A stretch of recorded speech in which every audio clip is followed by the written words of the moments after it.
Ok.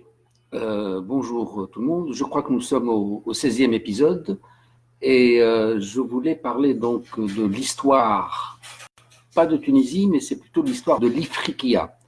Parce que la Tunisie n'existe que depuis 1956. Et donc je suis arrivé, je pense, au 16e épisode de cette histoire de l'Ifriqiya.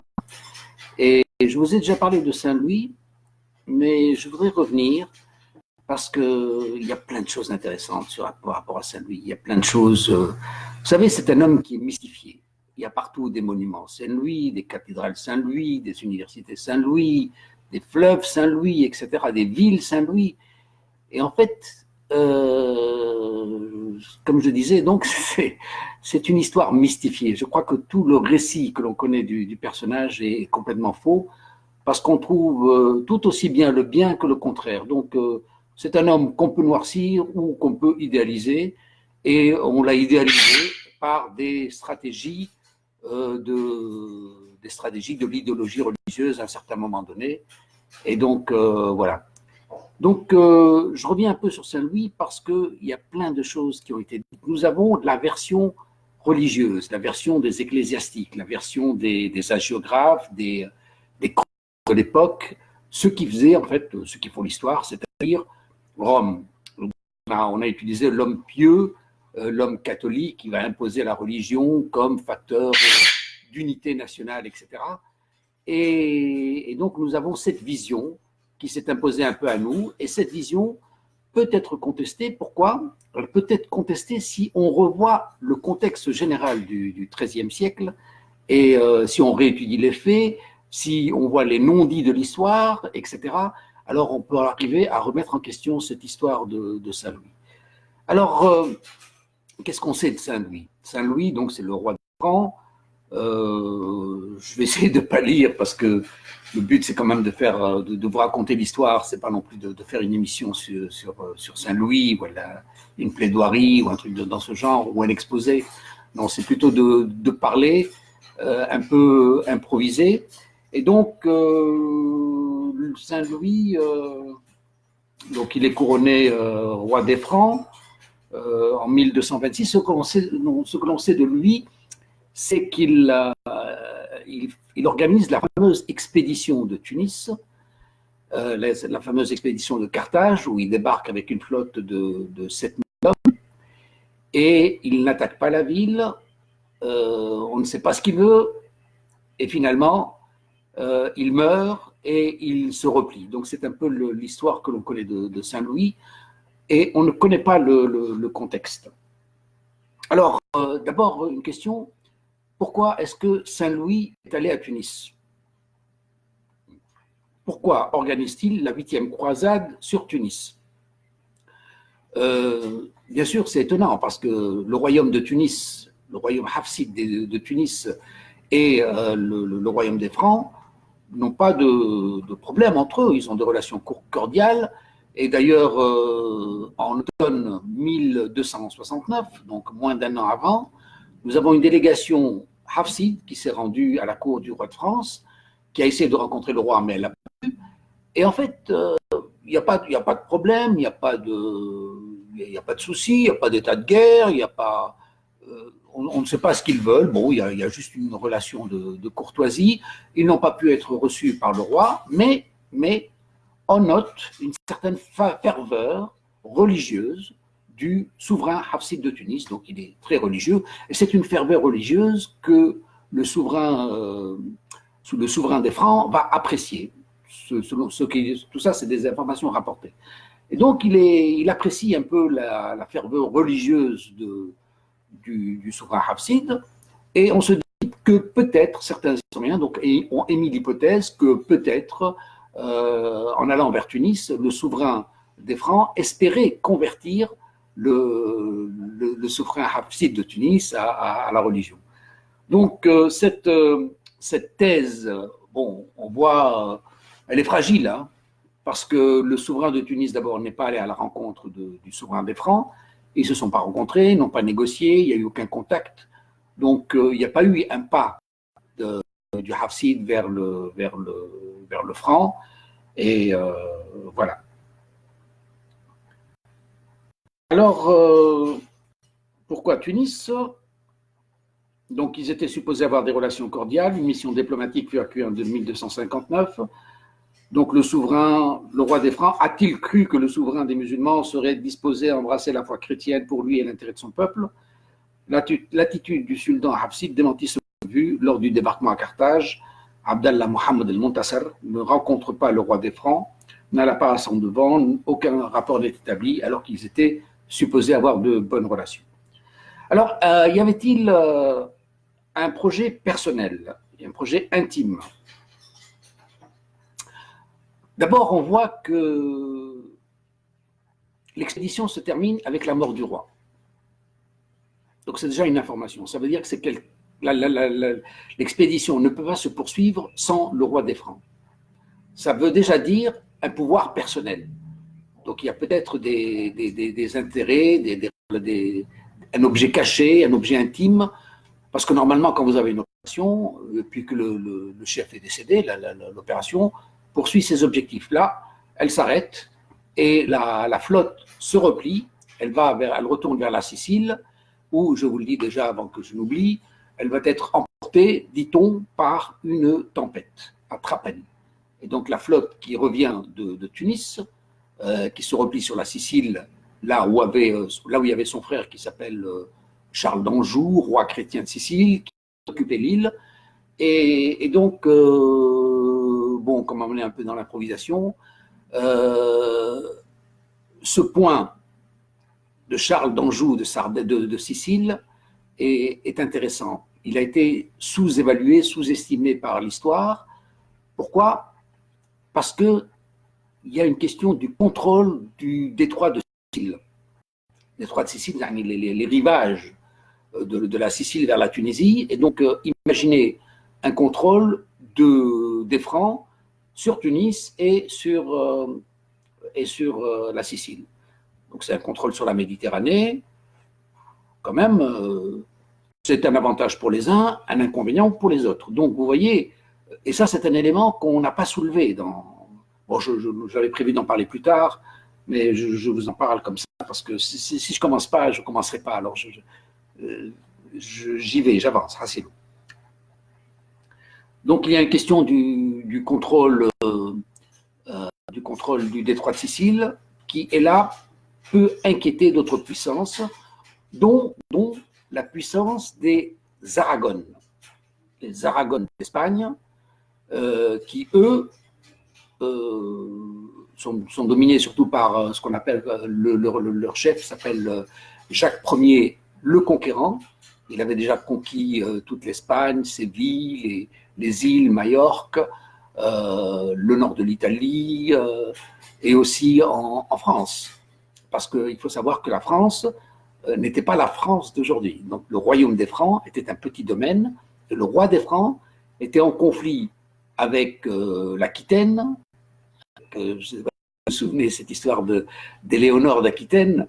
C'est une femme qui était allée dans les croisades au début fin du XIIe siècle, début XIIIe siècle, et qui était mariée au roi de France, mais comme elle était un peu ennuyée par ce bonhomme, alors elle a courtisé, ou alors elle était en amitié, on ne sait pas comment expliquer ça, avec l'Anglais qui deviendra le futur roi d'Angleterre.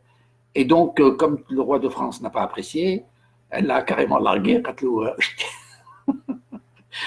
Donne-moi mon divorce, il n'a pas voulu son divorce, alors elle s'est mariée avec le Plantagenet. Et donc, vous voyez que l'Aquitaine est anglaise, donc l'Aquitaine est beaucoup plus que la région de Bordeaux. Hein. Donc, vous voyez que la France de l'époque était en conflit avec l'Aquitaine qui était anglaise, et on est dans le prélude de la guerre des 100 ans. Donc, il y a déjà les bases qui vont se mettre en place un peu plus tard dans la fameuse guerre des 100 ans. Et puis, la France est en conflit aussi avec le comté de Toulouse. Les vassaux, les vassaux du roi de France sont parfois plus puissants que le roi de France lui-même. Et nous avions donc toutes ces régions du Languedoc, Roussillon, Provence étaient indépendantes à cette époque-là. Et nous avons un certain personnage qui s'appelle Raymond VI de Toulouse. C'est un personnage très intéressant parce que c'est quelqu'un qui est qui est jovial, qui aime les arts, qui aime la musique, les troubadours, et qui a une grosse tolérance pour les religions. Donc le comté de Toulouse, qui est extrêmement puissant, extrêmement riche, et qui est opposé surtout à l'Église de Rome.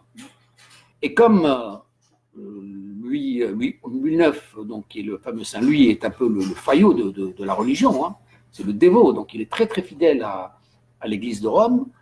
Et donc, d'un côté, il est avec le pape, donc contre le comté de Toulouse.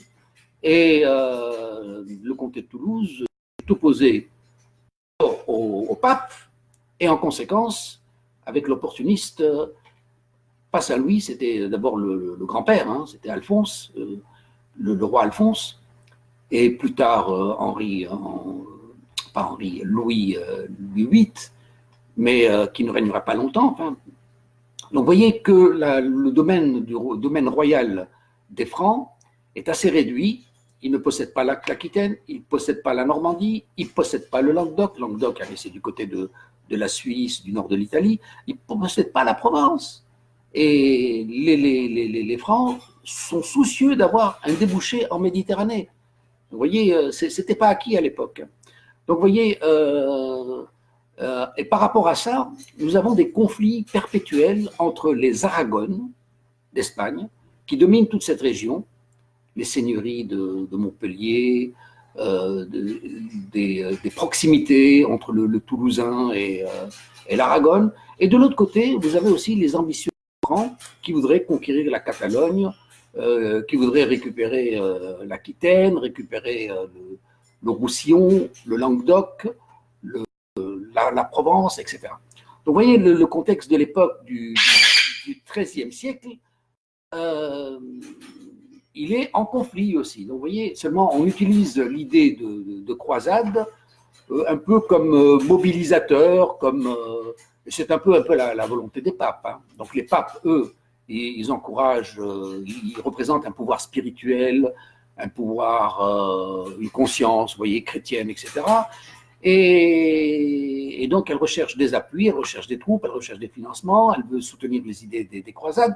Mais d'un autre côté, nous avons aussi les conquérants qui se font passer pour des chrétiens, comme ça les arrange, mais pour leurs intérêts privés. Donc, vous voyez que la notion de croisade, elle est mise à hypothèse, à réflexion en tout cas.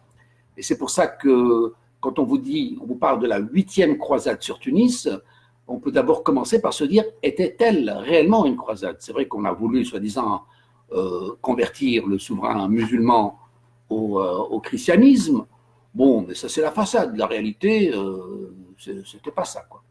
Donc, si je reviens maintenant au contexte du XIIIe siècle, donc le royaume des Francs est en conflit avec les Anglais, avec l'empereur germanique, surtout avec les Aragones. Et les Aragones ont beaucoup d'influence sur le sud de la France, sur le comté de Toulouse. Je vous rappelle qu'il y a eu des croisades. Je crois que c'était la 6e croisade qu'on appelle la croisade des Albigeois. La croisade des Albigeois était dirigée contre le Toulousain, contre la Provence, contre la France. Alors, c'était quoi? C'était la guerre contre les hérétiques. Et qui étaient ces hérétiques? C'était ce qu'on appelle donc les Albigeois, qu'on appelle aussi parfois par les Cathares, mais je dois vous dire que les Cathares est une nomination récente. C'est uniquement au XXe siècle, et je me demande si on ne confond pas pour mettre un nom à autre chose. Le catharisme, c'est quelque chose, on vous raconte que ce sont des gens qui viennent de Bulgarie, etc. Il y avait aussi les Vaudois, mais je dois vous dire que c'est une foutaise. Moi, je suis persuadé que c'est une foutaise. Ça peut paraître un peu prétentieux quand je vous dis ça, mais revenons à la notion originelle des Albigeois. Comment est-ce qu'un pape va-t-il monter une expédition, une croisade contre des chrétiens? Alors, les Albigeois sont des chrétiens, oui, mais ils ne croient... On dit, mais téléphone, hein, là. j'essaie de ne pas être dérangé. خلي نقص ونعاود نرجع لكم كالعادة.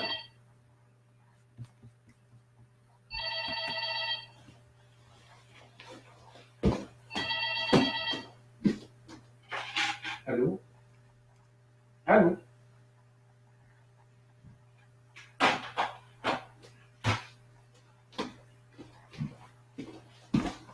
Ok, ça va. Je l'ai décroché, comme ça on est tranquille avec le téléphone. Qu'est-ce que je vous parlais? Je vous parlais des albigeois. Les albigeois, c'est un joli nom, hein. C'est un nom qu'on doit aux Arabes. Donc, mes chers amis français, vous avez des jolis mots qui viennent aussi de l'arabe, et il y a une culture arabe.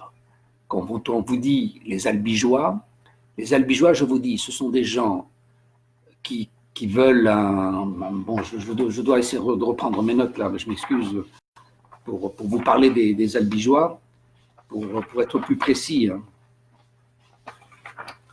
Alors, les albigeois.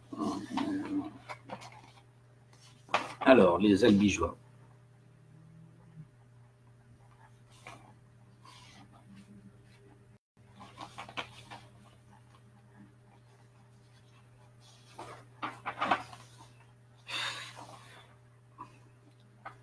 Alors, le catholicisme ne fait pas l'unanimité en France à ce moment-là.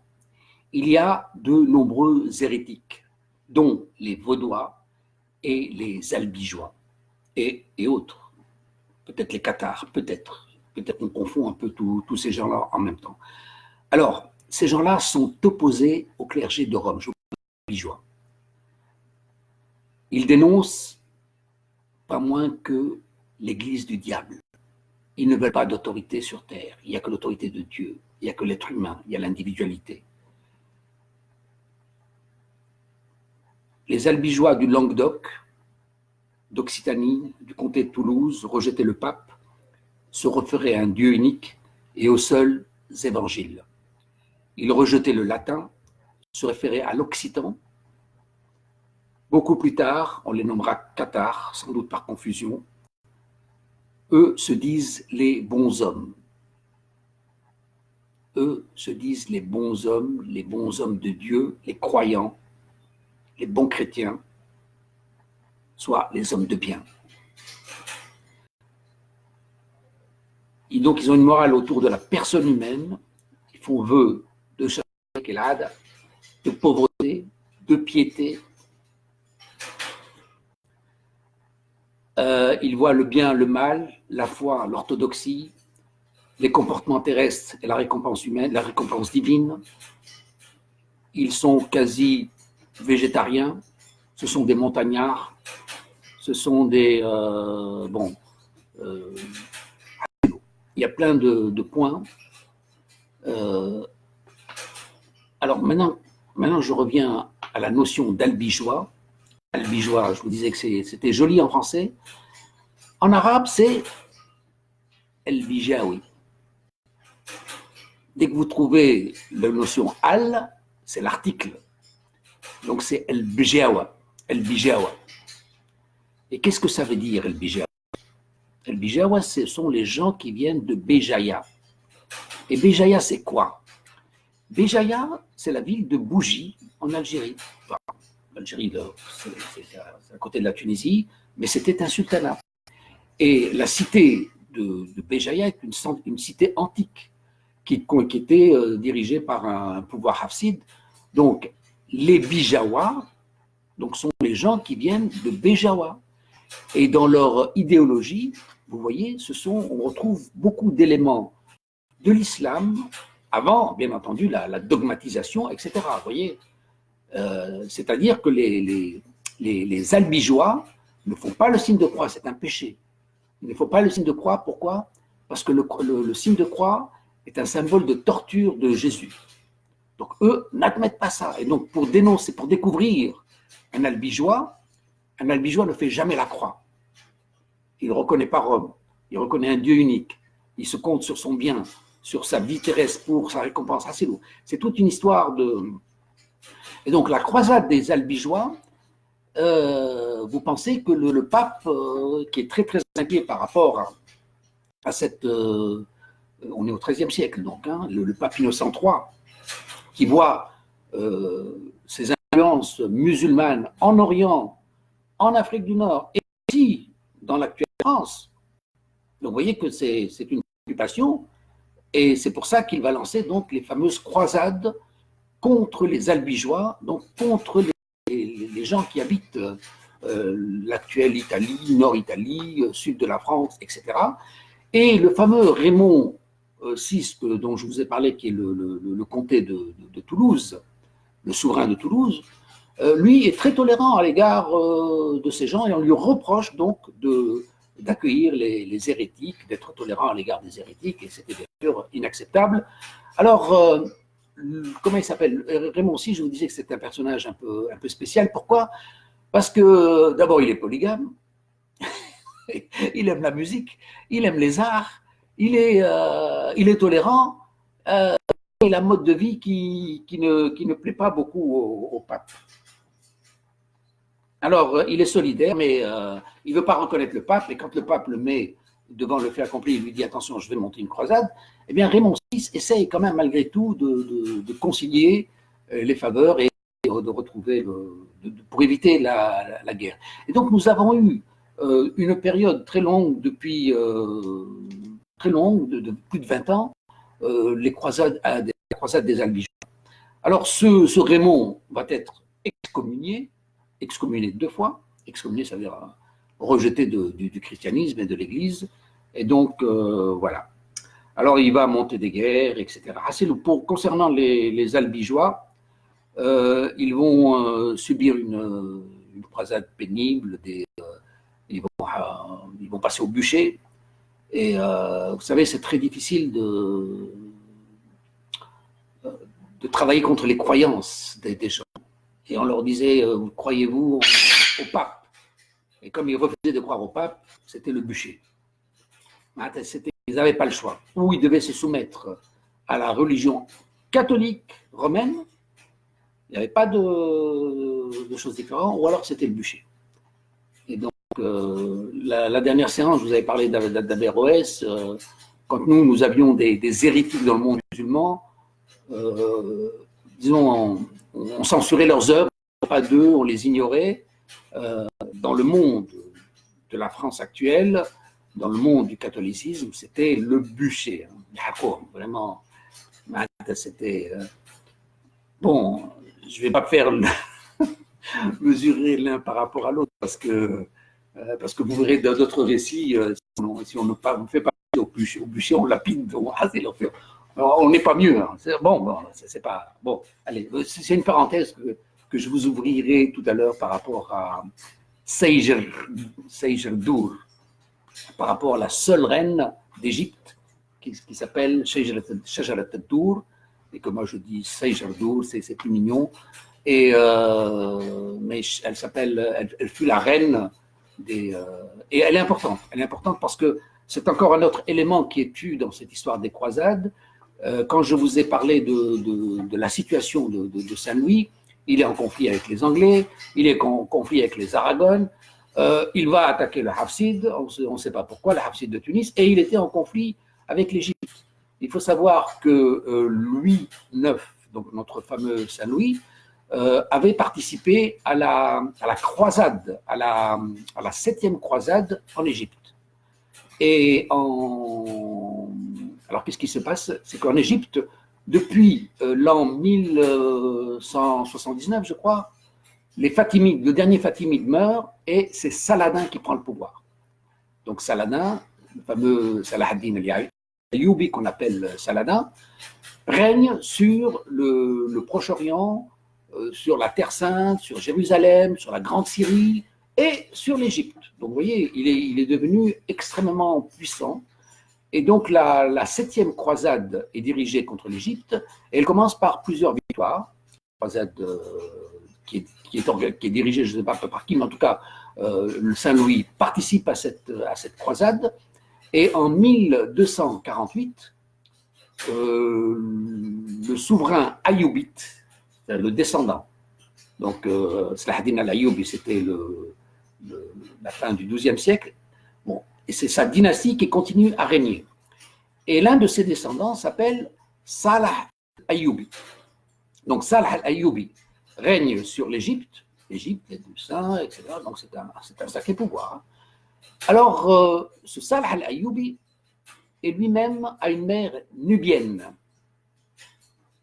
Nubienne, ça veut dire que sa mère est esclave.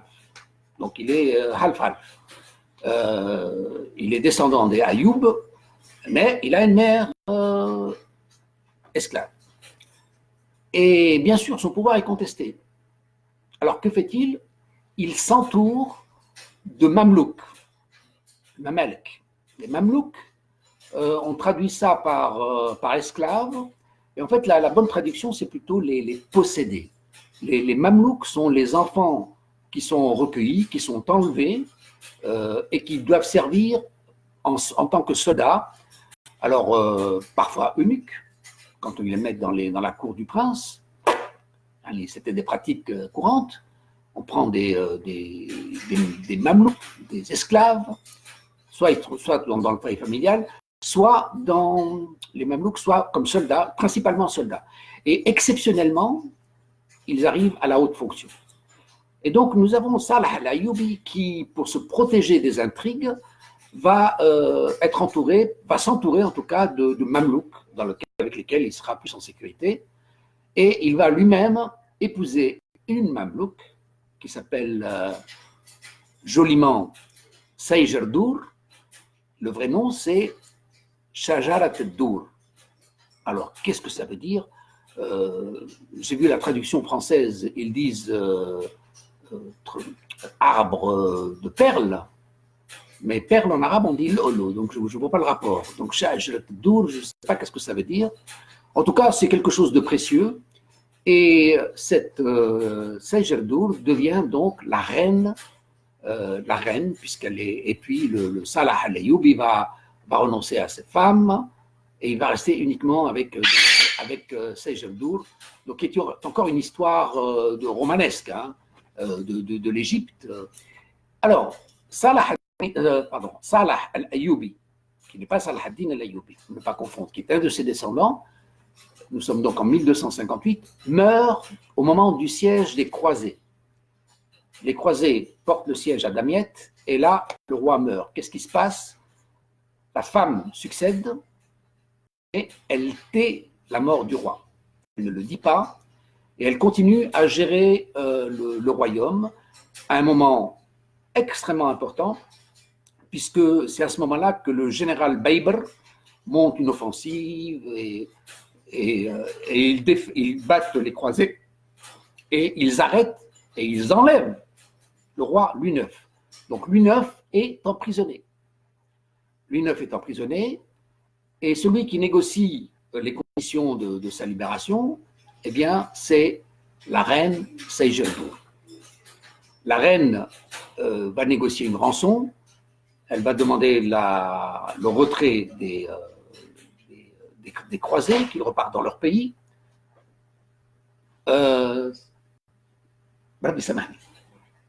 Alors, donc c'est elle qui va négocier la libération du roi, le versement d'une rançon, l'arrêt des croisades, et donc c'est un peu l'échec des 7e croisades où Saint-Louis, le fameux, il n'est pas encore Saint-Louis, il est Louis IX, va repartir vers son pays. Et donc, on se dit, il a toujours l'intention de revenir, parce que la grande puissance de l'époque, c'est quand même l'Égypte. Hein. Voilà. Alors, l'histoire de Sayjerdour, elle va devenir reine, elle va régner. C'est l'une des seules reines d'Égypte, avec Cléopâtre, et encore elle a un pouvoir extraordinaire, dans le sens que c'est une esclave, enfin une mamelouk, qui devient reine, et réputée pour sa beauté, et bien sûr, elle est femme. Dans ce monde de l'Égypte, depuis Cléopâtre, on n'a plus de femmes qui gouvernent. Hein. Donc, on n'aime pas trop qu'une femme gouverne un peu une puissance comme l'Égypte. Alors, elle est sultane, mais elle est sultane parce qu'elle est la mère de Khalil, et donc elle devient la sultane Abu Khalil, ou Walidat Khalil, un truc comme ça, Hasilou. C'est-à-dire qu'elle devient la mère du futur sultan. Elle n'est pas sultane. Et il lui faut quand même une couverture, parce qu'elle ne peut pas non plus gouverner sur une puissance de l'époque, qui était l'Égypte. Alors elle a besoin d'un mari, alors elle se prend un mari, mais comme le mari ne lui convainc pas, alors elle le tue, elle le fait tuer. Et quand on découvre le poteau rose, on découvre qu'elle est dans les manigances, alors elle va être lapidée. C'est pour ça que je vous disais, les uns ils mettent le bûcher, mais les autres ils lapident. Et donc la pauvre Mskina va être lapidée en 1257, et le général Babr va régner, va être le nouveau gouverneur, puisque c'est un homme extrêmement puissant, c'est lui qui avait, c'est le militaire, qui était originaire de Crimée. Et d'ailleurs, elle aussi était peut-être originaire de Crimée. C'était bon, voilà.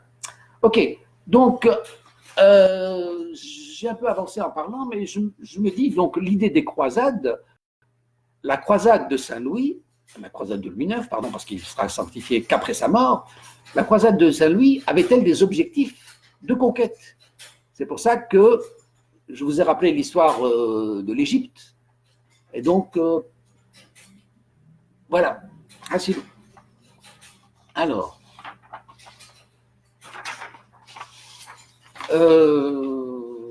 bon, je fais un choix de vous raconter l'histoire. Bon, j'aurais pu lire, hein, comme ça je reste dans mon planning.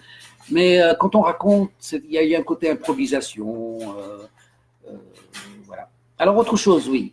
Autre chose, est-ce que la croisade de Tunis avait des objectifs commerciaux? Ça peut paraître bizarre.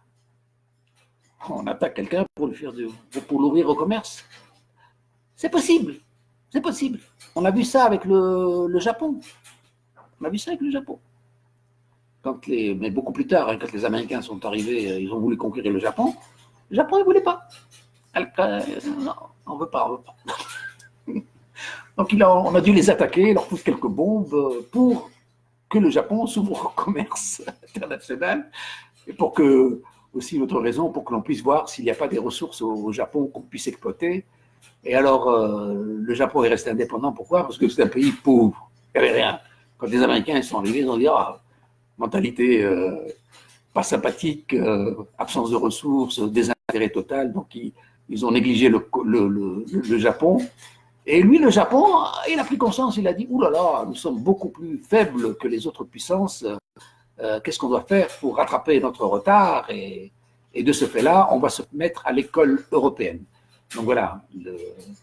Donc, attaquer un pays, bon, mais ça c'était le 19e siècle, avant l'ère Meiji, 1870, pardon. Mais là, nous sommes en Tunisie en l'an 1270. Hein. Donc, alors, est-ce qu'on attaque un pays pour qu'il s'ouvre au commerce?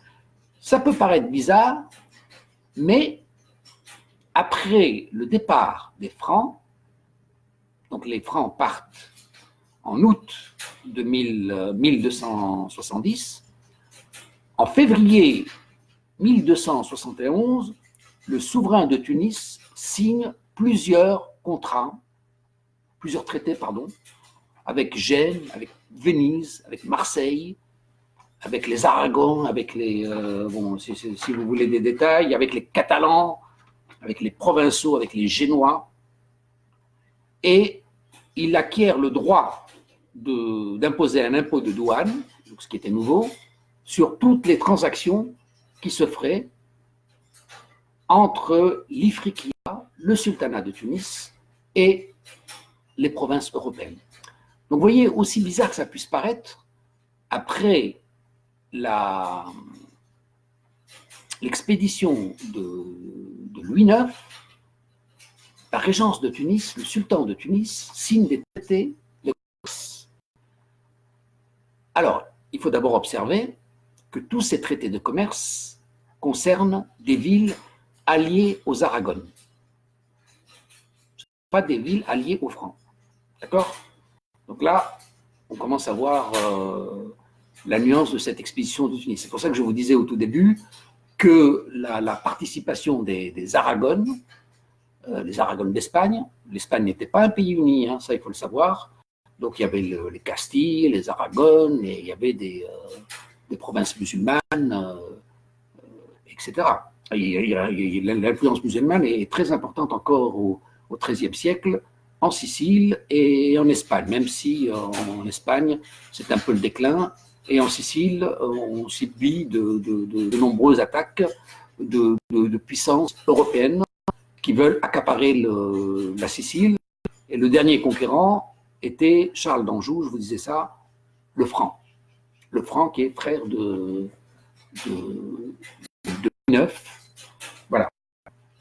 Alors, donc, aussi bizarre que ça puisse paraître, plusieurs traités sont signés en 1271, qui sont à la fois des traités diplomatiques et des traités commerciaux, où l'émir Mohammed el-Montassar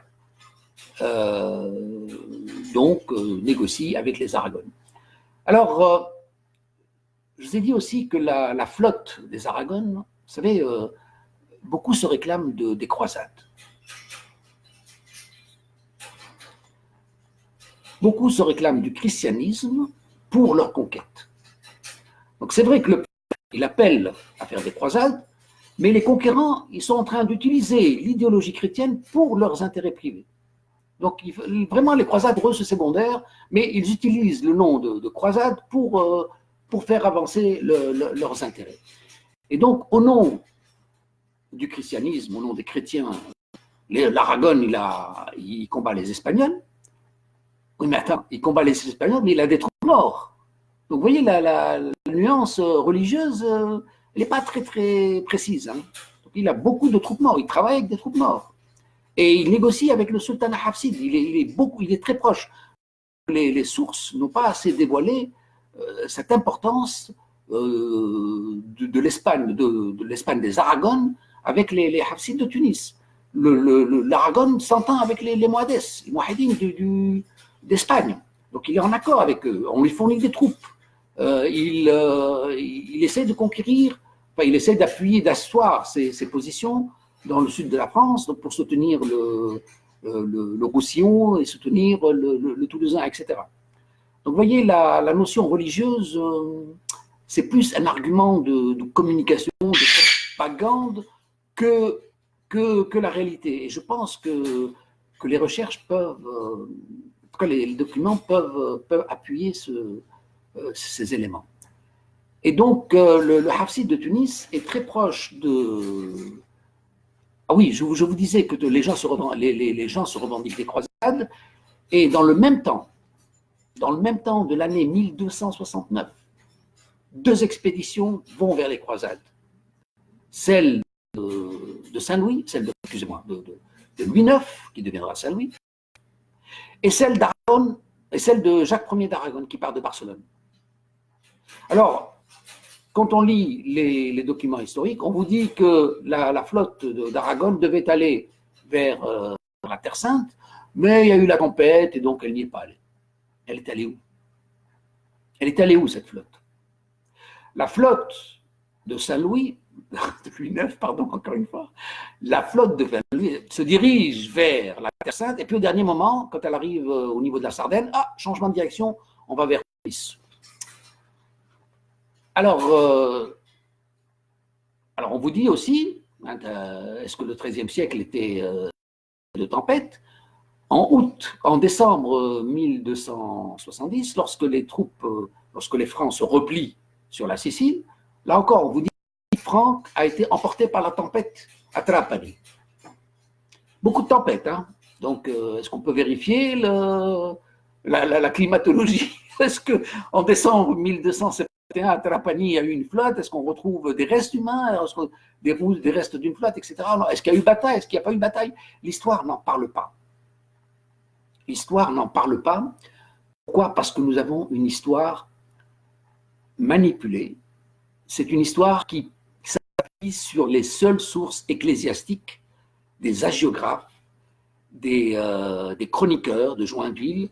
Donc ce sont tous des gens aux alentours de Louis IX et donc qui parlent de la piosité du personnage, de la sainteté de l'homme, qui sont très proches de Rome, etc.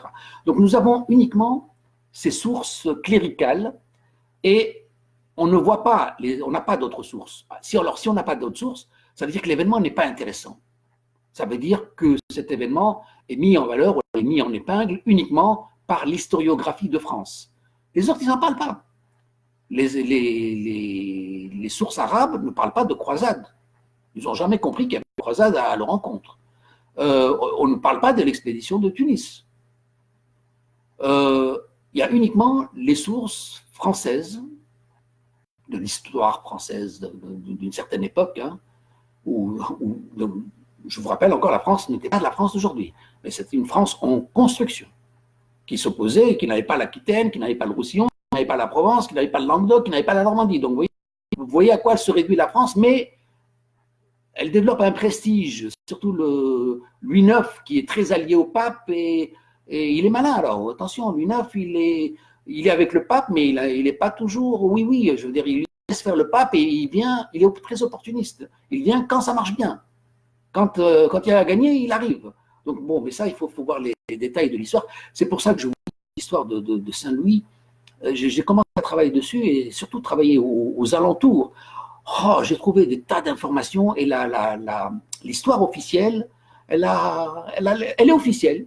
Elle est officielle, elle est exclusive, elle se base sur ce que l'on veut dire, et on ne met pas en valeur les rapports d'intérêt, les rapports de puissance, les choses de l'époque, et je suis persuadé qu'on va trouver, on peut, si on entame une recherche, on peut trouver des documents plus précis, etc. Tiens, comme je parle des documents, par exemple, savez-vous que les documents traités de paix qui ont été signés entre les Francs et lui et le souverain Hafsid, on les trouve. La version, cette France qui a l'habitude de garder ses archives, etc., ne trouve pas trace du traité de paix signé entre... Alors on vous propose une copie arabe du traité de paix qui aurait été retrouvé. Et savez-vous que 200 ans plus tard, 200 ans après 1270, lors de l'année 1535, lorsque, dans un autre épisode dont je ferai une page plus tard, lorsque Charles Quint est rentré à Tunis, on a eu les larmes du souverain Hafsid de Tunis, l'un des derniers souverains Hafsid de Tunis, qui pleurait. Il pleurait quoi? Il pleurait l'incendie de sa bibliothèque, l'incendie des documents, ça on veut bien comprendre, et il pleurait la perte des reliques de Charles Quint. Donc vous voyez que les archives de Tunis ont été brûlées lors du siège de Charles Quint. Lorsque Charles Quint poursuivait Barbarossa, et il dans la ville de Tunis, et c'était des troupes allemandes à l'époque, et elles étaient réputées extrêmement violentes et brutales, et ils ont tout brûlé, et on a eu, et par rapport à toute cette misère, par rapport à tous ces massacres, on a eu le souverain de Tunis qui pleurait quoi? Il pleurait la perte de ses archives et la perte de ses reliques de Saint-Louis. Donc vous voyez encore le côté prestigieux du personnage, le mythe construit autour de Saint-Louis. J'espère peut-être qu'en fin de page, je vous parlerai de ce mythe. C'est lourd, c'est que je voulais en venir. Donc, vous parlez des documents d'archives qu'on n'a pas trouvés. Donc, on vous sort une archive, mais il faudra vérifier son authenticité. Mais cette archive, c'est juste pour vous dire qu'il y a probablement une histoire construite. Donc, on n'a pas intérêt à retrouver cette trace de l'expédition de Tunis qui était sans aucun doute un fiasco total. Alors, on vous dit que la flotte franque est décédée de maladie, le roi est mort de maladie, de typhus ou de dysenterie, mais aussi que l'armée a été décimée, non pas par la bataille qui n'a pas eu lieu, mais elle a été décimée par la maladie. Alors, y avait-il vraiment une épidémie de typhus ou de dysenterie à Tunis au mois d'août 1270? Je crois que ça peut être intéressant à vérifier. Enfin bon, il faut des moyens. Hein. Voilà. Ce sont des éléments à confronter, c'est-à-dire que on reprend la thèse officielle du débarquement de Saint-Louis et on essaie de vérifier pour voir si elle est vraie, si elle se confirme, si cette thèse se confirme. Je vous rappelle encore que donc ce sont des hagiographes et des chroniqueurs qui ont fait l'histoire, et l'histoire, elle est faite à la gloire d'un personnage. Et ce qui est extraordinaire, c'est que sur l'échec d'une expédition, atout majeur, on tire une victoire en immortalisant le personnage de Saint-Louis, en canonisant sa personne, en exportant ses restes. Ces gens sont morts, on n'a rien à foutre. La seule mort digne d'intérêt, c'est la mort de Saint-Louis. La flotte qui a crevé, les morts, l'épidémie, tout ce que vous voulez, ça c'est secondaire, c'est même inexistant. Par contre, la mort de Saint-Louis, oulala, ça c'est quelque chose qu'il faut monumentaliser. Et pendant que je suis là, je vais en profiter pour vous dire, vous savez que nous avons à Carthage la fameuse cathédrale Saint-Louis. La fameuse cathédrale Saint-Louis qui a offusqué beaucoup de gens, entre autres notre ami Ben Ali. Zine Ali, vous connaissez sans doute, il a été le président de la République tunisienne. Il était offusqué d'avoir le plus haut point la cathédrale Saint-Louis. Alors, qu'est-ce qu'il a fait? Il a fait la mosquée Ben Ali sur le sommet du théâtre de Carthage qui devait dominer, qui est encore plus élevé que la cathédrale. Tu as vu le pif où il va, hein? Et en fait, c'est inutile. C'est absolument inutile. Pourquoi c'est inutile? Parce que cette cathédrale Saint-Louis, elle est bâtie sur les restes d'un palais byzantin. À l'origine, c'était un palais vandale, c'était la place politique déjà à l'époque de Carthage. Ensuite, c'était la Bisra. Ensuite, c'est devenu le lieu d'un palais royal à l'époque des Vandales, des palais normands. Et ensuite, c'est devenu un palais byzantin. Et Saint-Louis, enfin, la propagande de Saint-Louis, elle s'approprie le lieu. Et d'ailleurs, si vous êtes allé dans cette dite cathédrale de Saint-Louis, mais le style, il est byzantin, il n'est pas roman, il n'est pas gothique. Vous savez, l'époque de Saint-Louis, elle était gothique, elle était romane. Et là, nous avons donc une culture, une construction byzantine. Vous savez, les arcs, etc., c'est byzantin, c'est typiquement byzantin. Donc, alors, mais seulement, c'est une accaparation des lieux pour marquer à jamais, juste avec un nom. Enfin, tu mets le nom tu nommes quelque chose, une institution importante, et Saint-Louis était présent, et cette idée de lâchement chrétien, etc., il a duré longtemps. Donc, vous voyez, à partir d'une défaite d'expédition qui aurait dû être anodine, le gars, il fait une expédition qui vient de sa tête, il échoue, il perd 9000 soldats, il meurt, c'est un désastre total. Et au lieu de se taire, non, on en fait encore quelque chose de grandiose qui marque la mentalité, qui marque l'esprit, qui marque le projet, qui marque les lieux. Et aujourd'hui, partout dans le monde, on vous parle de Saint-Louis, Saint-Louis, Saint-Louis. Mais attendez, Saint-Louis, vous pouvez faire son éloge, Zamazama, il a fait la justice, etc. Mais il a fait le contraire. Vous pouvez aller voir mon papier, j'ai écrit un papier sur ça. Je ne sais pas si je vais y revenir, mais donc chez Saint-Louis, vous allez trouver une chose et son contraire.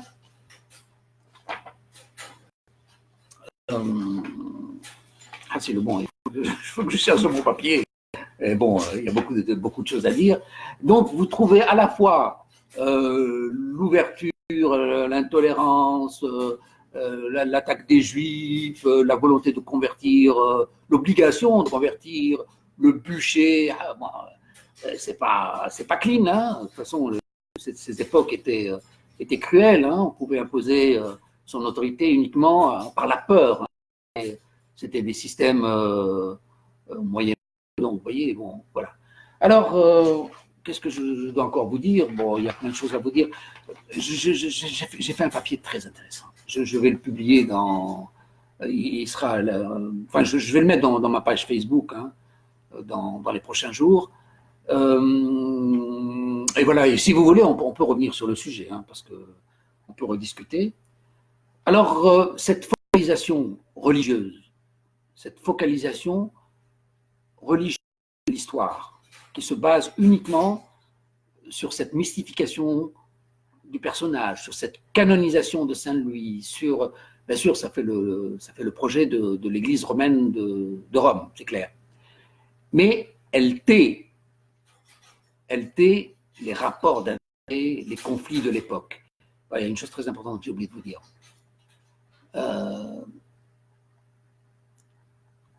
On dit qu'il n'y a pas eu de bataille à Tunis. D'ailleurs, on ne sait pas, on n'est pas compris. Les Francs, ils arrivent, on ne sait pas ce qu'ils veulent, et ils repartent. Aux armes, ils ont été pris par la tempête, etc. Enfin, quelle tempête? La tempête de quoi? La tempête des mers ou une autre tempête? Et oui, on a l'histoire officielle, celle de l'histoire de France, avec tous mes respects. Mais bon, mais que dit-elle réellement? En fait, je vous rappelle que l'expédition Tunis, c'est 1270. 1278, un conflit grave éclate entre Tunis et les Aragones d'Espagne. Conflit de quoi? Conflit financier. Conflit financier entre les Aragones et les... Alors les Aragones reprochent à Tunis d'avoir fourni une frégate et de ne pas avoir été payé. Et le sultan Hafsid de Tunis dit « Mais on vous a envoyé des cadeaux. » Et c'est vrai, il y a eu des cérémonies, ils ont offert des chevaux, ils ont offert des... Et là, mais non, ça c'est des cadeaux, c'est pas là, nous on veut du blé, hein, on veut du haboub, on veut du pèse, on veut un impôt.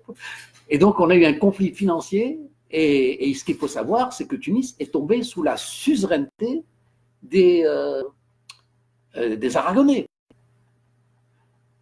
L'Espagne n'est pas unie encore, hein. Donc il faut se remettre dans le contexte. Hein. Donc on tombe sous la suzeraineté des Aragonais. Et moi je pense que cette histoire du contrôle du détroit de Sicile est très importante pour comprendre l'expédition de Saint-Louis à Tunis, à Carthage.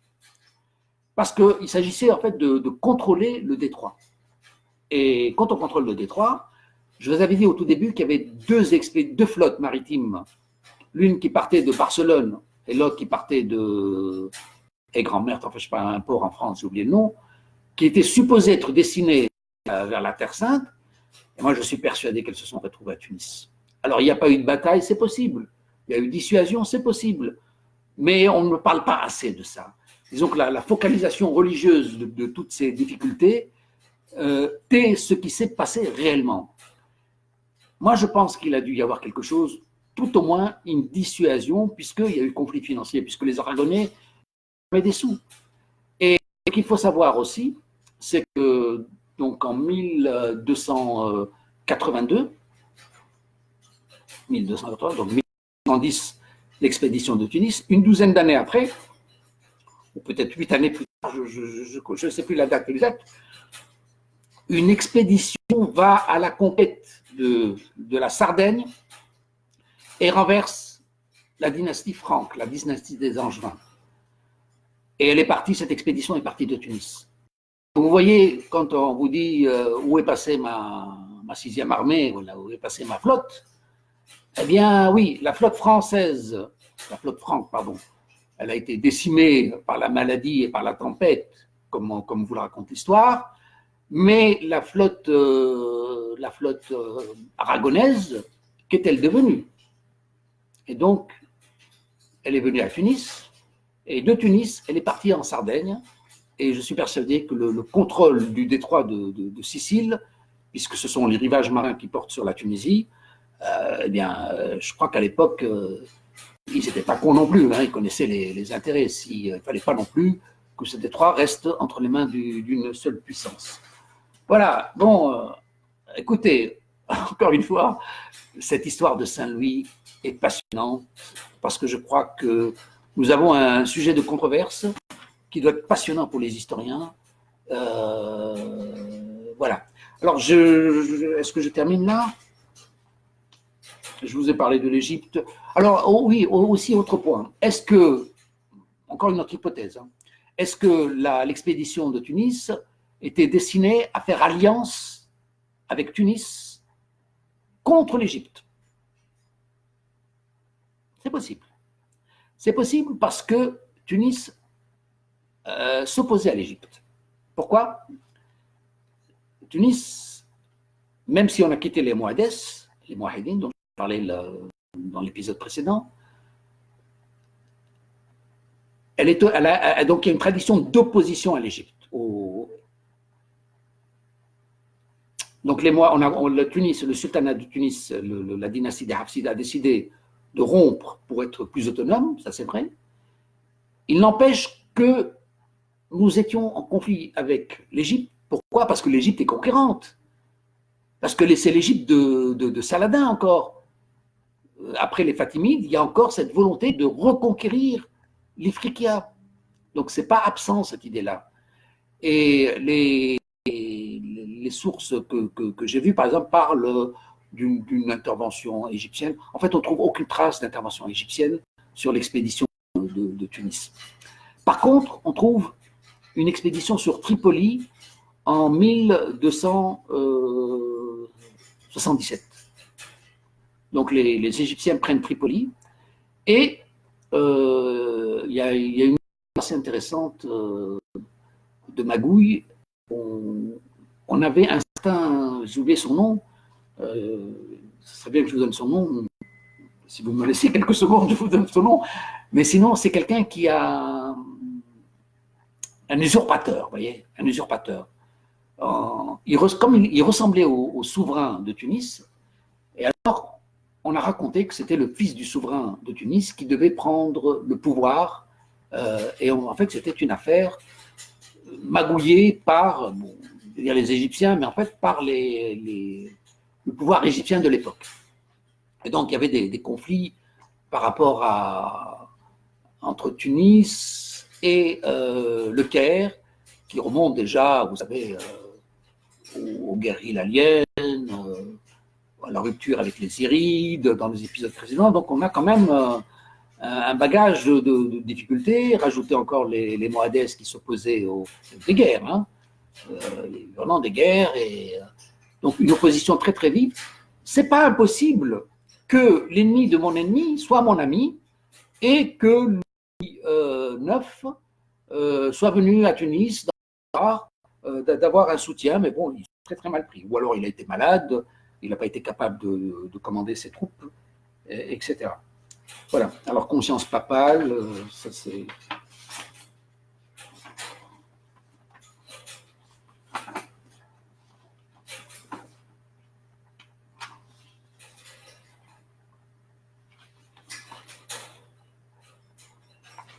Alors, j'essaie de retrouver le nom du. Voilà, comme je n'ai pas paginé mes pages, pas évident, hein. J'essaie de vous retrouver. C'est un épisode intéressant parce que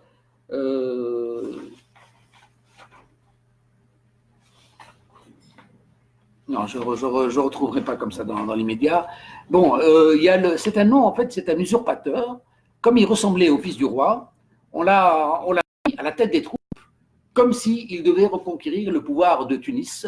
Et ensuite, on a vu qu'en fait, que c'était un tailleur analphabète. Il avait pour seul avantage uniquement de ressembler au prince du roi. Et donc, on a développé la rumeur. Et ça se passe en 1277 ou 1278. L'Atik, je crois qu'il s'appelle Hassilou. Je peux vous répondre à ça, hein. Je peux retrouver cette note-là. Et finalement, l'Égypte et la Tunisie décident de se calmer un peu. Et Tunis, le souverain de Tunis, reçoit un des sultans égyptiens. dans les années 1290, et ça c'est encore une anecdote. Et alors le sultan de Tunis fait honneur à l'invité. Et on fait honneur comment? Ben, il lui sert du vin. Et alors le sultan, le sultan égyptien parle, ah, sacrilège! Le vin est interdit dans la religion musulmane. Ah bon, t'es pas au courant? Je t'accueille, je te donne du vin, c'est... Donc vous voyez encore, c'est encore une époque où l'islam n'est pas encore dogmatique, et c'est intéressant avec les albigeois, les fameux albigeois dont je vous ai parlé au début, et ils ont les préceptes de l'islam, ça n'y a rien à dire, hein. Mais bon, mais ils boivent du vin, et ils sont chrétiens, et ils disent que ils sont en contact avec les musulmans, avec les morts, ils font appel à eux pour les soutiens, et ils disent que le Coran a des sources chrétiennes. Oui, ils sont chrétiens, mais ils ne font pas la croix. Ça, ils ne font pas. C'est un gros sacrilège. Ça, on les a nommés Qatar, et je pense que cette nomination de Qatar est inadaptée. Bon, allez, écoutez, c'est passionnant, encore une fois. En conclusion, il faudrait que je vous dise, le prestige du roi a été nourri, et le mieux, ce serait peut-être que je vous lise un peu ma conclusion, peut-être. Ah oui, le prestige du roi. Saint-Louis porte le prestige d'un nom qui traversera les temps, les lieux, nominant les villes, les institutions, les monuments, les universités. De quoi ce prestige du roi de France se nourrit-il? D'une politique intérieure ou d'une politique extérieure? De l'homme juste, prud'homme, inspiré de morale chrétienne, qui rendait la justice sous la chaîne et torturait les infidèles? Ou de l'unificateur d'une nation, inspirateur des ordres judiciaires, religieux, souverains, chef d'expédition de la 7e et 8e croisade? Est-ce l'éloge d'un bâtisseur d'églises, de monuments de défense, un bigot fidèle allié de Rome qui punissait ses échecs de pénitence? Chaque fois qu'il y avait un échec, il se tapait dessus. Mais c'est bien, c'est-à-dire que c'est de l'autoresponsabilité. Mais s'il y avait un malheur, c'était de sa faute, donc il se donnait des pénitences. Voilà. Est-ce encore une mystification entenue par l'exclusivité des sources hagiographiques ou l'excellence de maîtrise des principes de communication autour du récit émotif, du culte, du sacré et de la gloire du personnage? Parce que ce que je vous disais par rapport à Saint-Louis, c'est une propagande bien orchestrée. Elle va marquer l'histoire. En fait, c'est un roi banal. Il y a eu plein de rois morts au combat, etc. Mais le seul à qui on ait fait une gloire éternelle, qui survit au siècle et qui est présent partout, mais c'est quelque chose d'incroyable. Saint-Louis porte une haute autorité, tandis qu'il est sujet à controverse. Nous retrouvons chez lui toute chose et son contraire, pour grandir ou salir, autant pour la justice que l'oppression, la paix, la guerre, la diplomatie et l'intransigeance, la négociation et l'intolérance, la détermination et l'échec, la sensibilité et la torture, l'écoute et la propagande, l'administration et le pouvoir individuel. La chronologie des faits et le contexte historique, les rapports d'intérêt, les enjeux politiques, la confrontation des sources et leur vérification nous permettent de réinterpréter les événements et réapprécier Saint-Louis et réécrire le récit. Tant d'inconnus ont été béatifiés par les papes, tant de souverains sont morts au combat, sont suscités la compassion éternelle. La mort d'un roi, l'échec d'une expédition hasardeuse, entreprise par la seule volonté, serait autant anodine. Or, la mort de Saint-Louis prit une étrange dimension pour servir a posteriori d'atout vainqueur à une opération d'échec. La mort du roi devient la seule souffrance digne d'intérêt, provoquant une si forte émotion. Or, on se dispute la reste du corps de la personne sacralisée. Le prestige prendra une dimension mythique qui marquera les temps, le projet, les lieux. Hagiographes, chroniqueurs, ecclésiastiques entretiennent le récit glorieux autour d'une personnalité divine. Ils servent une figure pour l'éternité au service d'une idéologie de soutien au dogme de la France chrétienne. Le nom de Saint-Louis est sanctifié, la personne canonisée, le corps sacralisé, les restes rapatriés, l'être immortalisé. Nombreux sites, monuments portent son nom.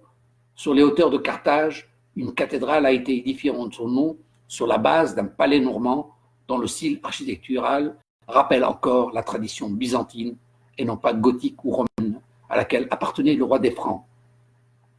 L'heureuse appropriation abreuvera une ambition d'idéologie chrétienne sur Carthage qui perdurera jusqu'au XXe siècle. Effectivement, hein, si il n'y a pas très longtemps encore aujourd'hui, on est, Inch'Allah, en tout cas, on est de plus en plus neutre par rapport aux religions, en tout cas je l'espère moi, mais dans les années 30, c'était assez offensant, vous savez, sur les, il y a eu des congrès, etc. Donc cette idéologie chrétienne a bien carburé. Aujourd'hui, les Français sont laïcs, neutres, athées quasi, mais surtout chez nous en Afrique du Nord, où nous avions beaucoup d'Européens méditerranéens qui, eux, étaient assez portés sur la religion. Un peu, je sais qui m'interne. Assez lourd. Bon, voilà.